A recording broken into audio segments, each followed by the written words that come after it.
8, verse 6. So it says, "V'asu et ha'efod zahav techelet v'argaman." You shall make this ephod made out of gold. Techelet is turquoise. Argaman is purple. Tolat shani v'sheish masar masech l'shev. Crimson thread, twisted linen, and masech l'shev. The work of an artist. But the Torah doesn't really tell us what the ephod is supposed to look like. So I'll tell you this story outside, and then we'll read this Rashi. It's a very powerful story. One time his students were shocked. They saw Rashi staring at a woman. And they were like, "What are you doing?" And there was a noblewoman riding a horse. And Rashi was looking at her, and they're like, "What's going on?" And then Rashi said, "Now I understand. Now I understand what the ephod is." So that you see the power of Rashi, that everybody else sees a person, a stone, a rock. Rashi, his whole life was just thinking Torah. His whole life was just thinking about Torah. And the ephod was never described in the Talmud or in the Midrash. So Rashi didn't know what it meant. But then he was just on a stroll with his students, and he saw something. He said, "Oh, that's the ephod. That's the Rashi we're going to see." That's a powerful story. You know, how many of us look at things and see it under the guise of the Torah? It says, so Rashi says, "Vasu et efod." Rashi says, "Imbati lefaresh maaseh ha'efod va'achoshen al seder mikraot." If I came to explain the ephod through the verses, hare perushan prakim, their explanations would be split into fragments. V'yishka koreh b'tzirufan, and the reader would make a mistake. He wouldn't understand it. Therefore, I'm going to write it as though complete, so that you could quickly run through it. I'll say their mikrot, and afterwards I'll explain it in the order of the verses. This is what Rashi says. Ha'efod kimin sinar shal nashim rochvot susim. Rashi says the ephod was made like the apron worn by women who ride horses. This is his invention. Because how else? We don't know, but again, apparently the women in the Middle Ages wore a long apron when they ride horses. Probably the English women do too. What? Yeah, to this day? No, but I mean, the old pictures, you see them wearing long skirts, right? So that they. But like a cape, like a Batman cape. Well, also when I rode a horse a month ago, I was wearing a long robe. It's not good. I'm sure it didn't help you. That wasn't the problem. V'chober also me'achorav, and he would tie it from behind him. So basically, like he puts his hands into it like this, and he ties it from behind. Kinega ribo. So he ties it in the back up here, opposite the heart. Below his elbows. Okay, so it's like basically right in the middle of the back.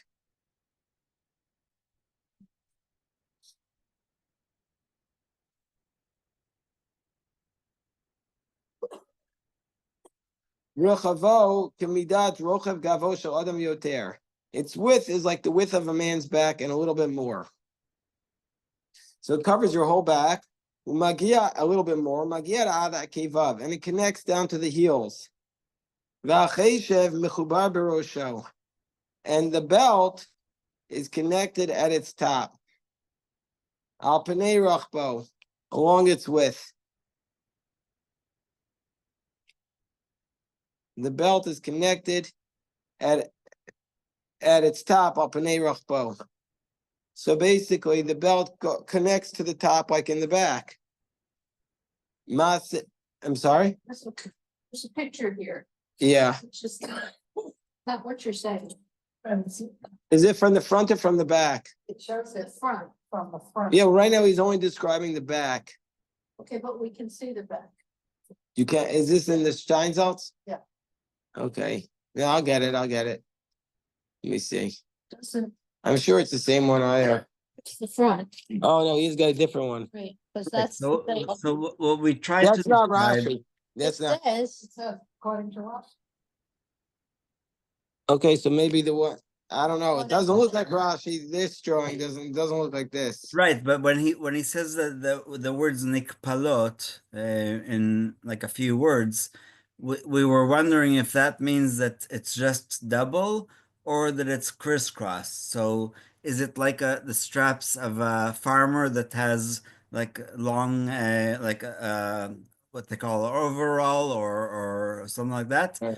or was it crisscrossed in the back? Open, it's Either just the way, front or the back. he's describing the idea that there were two straps That's be the and they front. were securing this apron. That's Yeah, there's a little bit of but Yafa is correct that the Steinsaltz Chumash has a very, very different image of the picture shown in this Chumash, which is the Art Scroll edition of Rashi. And Rabbi Yosef was pointing out that that's what people were struggling with, I guess, yesterday. But so it's not 100% clear what Rashi is saying. If you really want to know what Rashi is saying, is we'd have to go through medieval literature to find out what the noblewomen wore when they rode their horses in the 11th or century. just what The regular problem attire is, was, I don't because know like that we have descriptions of that. We'd have to look. Medieval noblewomen riding their horses. So, but it's very interesting how the Steinsaltz is. Maybe if you can find a picture of it, Rabbi Yosef, and you could share the picture, then people will see on the Zoom. Okay. Maaseh Oreg by Weaver's work, Umarich Lekan Kan, and it extended in order to go around and tie the Kohen Gadol with a belt. This is why one of the reasons for the gartel, the belt that we wear when we daven, is to make us like the Kohen Gadol who wears a belt. That's why a lot of the Rebbes wear a very big belt. And the straps were attached to the cheshev. Achas liyamin ve'achas l'smol, one to the right, one to the left. Behind the Kohen, l'shnei k'tzos rachbo shel sinar, at two ends of the width of the apron. Ukeshekazokfan, when he would stand them straight, omdos al shteik seifa, they would stand on his two shoulders. And they're like two bands made from the material of the Efod. See, sounds more like, I have to say, it sounds more like what the way Rabbi Steinsaltz depicted it. The way oh, here you have a drawing. No, it's not that overall. I mean, maybe, but that's not the way Rabbi Steinsaltz depicted it. sorry, I was muted. I'm just saying one option is these straps, the other option is that it was crisscross, but really the main part was not the pants. The pants in the old days was under the garments. And the idea that the apron is either tied like these two straps straight up or crisscrossed on the back, and that's what's not clear in Rashi. So that's what I'm saying. The picture is either or, we'll never know, like you said, but it just basically, the important part is actually the Efod, which he later says was like King David, and so it's the important part is not how it was tied on top, but rather on the bottom. And Rashi does say that it was all the way to their Well, heat. he doesn't say this part is not important. He thinks No, everything is I'm important. saying sorry. Yeah, I'm but not. he thinks everything is important. He thinks. I mean, we don't know exactly right. I assume that we would follow either what Rashi says or what Rambam says. I don't remember Rambam's description of this, or I don't even know if he does give a description. But the Talmud doesn't give us a description of it, so maybe it's not required. I don't know. Maybe Rabbi Yosef is correct that it wasn't required because there's no description in the Talmud, and he says, Ushte avotot, and the two golden cables are inserted into the two rings that are on the choshen, at the two ends of its width at its upper side, one to the right, one to the left. And the two ends of the right chain are inserted into the setting at the right. Okay, this is just how the chains are going in. So the choshen, which is the breastplate with the stones, is hanging from settings of the Efod on his heart in front of him. So you have in front of him this choshen, this breastplate. And then it's connected with these rings on the top and on the bottom. And how are they connected? They're connected with techelet, patil techelet. They are inserted into both the rings of the Efod and of the choshen, so that the lower edge of the choshen should be attached to the cheshev of the Efod. And the choshen should not dangle and be separate, moving back and forth. So the choshen has to be very firm connection. Can't be dangling. Okay, now what do we have here? It's gold. And what's on the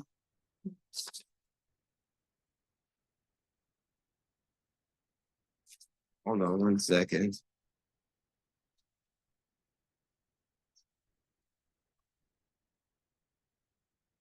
Now he says here,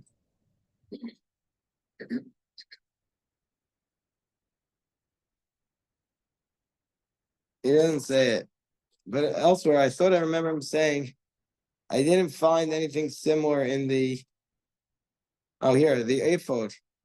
Oh, you see, we have to go back a little bit for his description of the Efod yesterday, which Rabbi Yosef did with you. He says the Efod in verse 4, Rashi says, Lo shamati v'lo matzati b'brai perush tamnito. I never found or heard a braita, meaning a Talmudic source, with an explanation of its design. Never found it. And then he says, Libi Omerli, my heart tells me. How does his heart tell him? It's because Rashi had such a totality, he had such a total and complete understanding of the whole Talmud, and that he was able to imagine what the Torah had in mind. And that's why he says, I imagine that it's belted from behind like an apron, which is called a porchent in Old French, which the noble women belt themselves with when they ride their horses.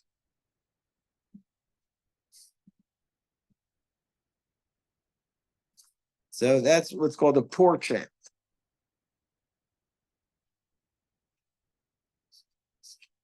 Okay.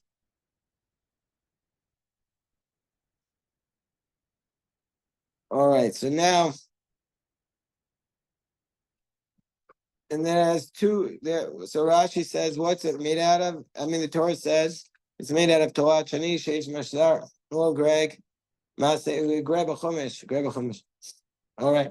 Maaseh choshev, shtei tefot chovrot yellow. He should have two shoulder straps attached to its two ends, and it shall be connected. Let me just see one thing here. Let's see if this Rashi is picked up by these commentaries. Hold on. So interesting because it's what the pictures that you're looking at. What were those shoulder blades? I would stay from the middle part of the one. Unless the breastplate is connected, you don't put holes on the down.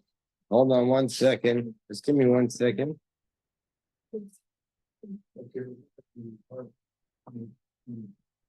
Ah.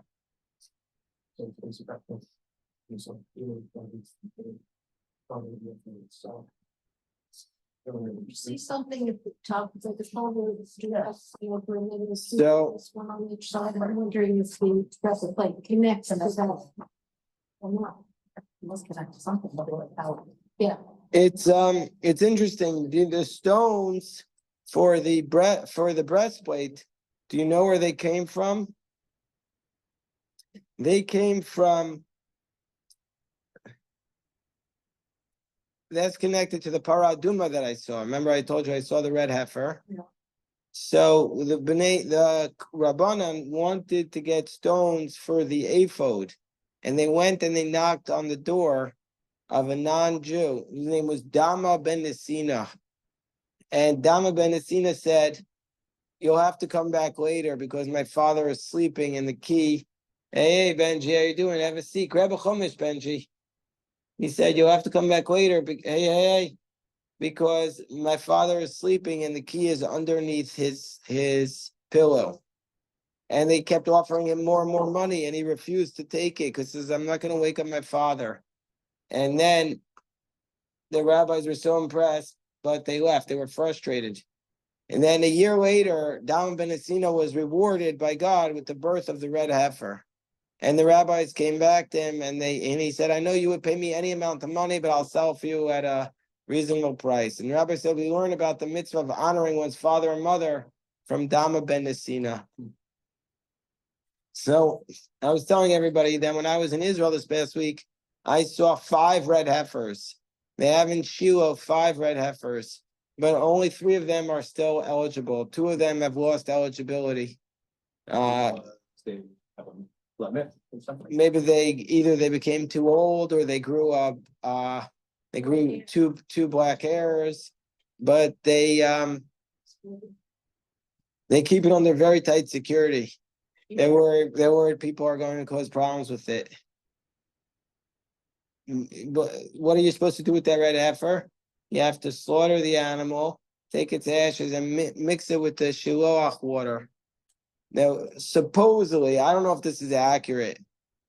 One part is for sure accurate. The Gemara talks about at the beginning of Sukkah that the way they would get you have to get the shiloach water in a utensil, but maybe the person will be tamei. So they raise a child on bedrock. It's like a bubble boy, so to speak. So he's not tamei. Make sure he's not come encounter with a dead body. And then they transport him to Jerusalem in a way to protect him from becoming tamei. Supposedly, there's a child being raised to do that, but I don't know if that's urban legend or if it's accurate. Wait, so you mix the ashes with the shiloach water, and what do you do with it? Not just the shiloach water and the ashes. There's crimson thread and a hyssop, and and then you take it and you sprinkle it on a person who's tamei. The Kohen sprinkles it on the person who's tamei, and then that person, after he sprinkled on him on days 3 and day 7, he is tahor, and so therefore this is a necessary process to become ritually pure. Right now, nowadays, none of us are ritually pure. But interestingly, the red heifer is not a korban; it's not a sacrifice, so it's not brought in the temple. You could do this ritual today, right now, just by going to. You're supposed to do it on Har HaZeitim, which is under Jewish control. There's actually no reason preventing them from doing this. Is it all a cemetery? I've been on parts of Har HaZeitim that are not a cemetery. And I've actually been at the exact location where you're supposed to do it because you have to be able to see into the Beit HaMikdash. It says that you could see straight into the Beit HaMikdash. So you could do this ritual today. I'm not saying they should do it, but I'm saying that there's nothing preventing them from doing it aside from the fact that they are, I'm not sure. Maybe they're being cautious, but it's not necessarily the most. Give you the point. For all tamei, you make that person tahor for what? 1 second, 5 seconds, 10 seconds? For how long before they become tamei? I guess it would be a very special thing to be tahor. To have that feeling of being tahor. And maybe you can make the ashes and you could save them for the moment. I don't know why they're not doing it, but I'm sure they have a very strong reason. Who is raising people? What? Who's doing it? Yeah. What? It's on Shiloh. I don't know who's in charge of raising it there, but apparently the cows were doing very poorly. But then what happened was they got a non-Jew from Texas who knows actually how to raise the cows. And so now he's living on Shiloh and raising the cows, and they're doing very nicely. So just to say about this, what is according to the Gemara in Zvachim, the Efod atones for idolatry.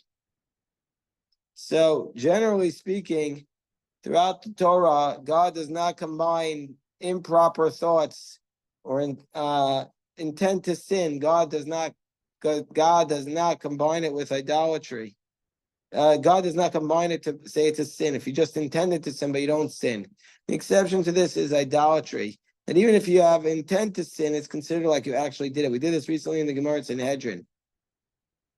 And this is hinted to in the verse we just read, which says, V'cheishev afudaso asher alav k'maaseu. Cheishev could come from machshava, like thought. The thoughts of the Efod are like its actions.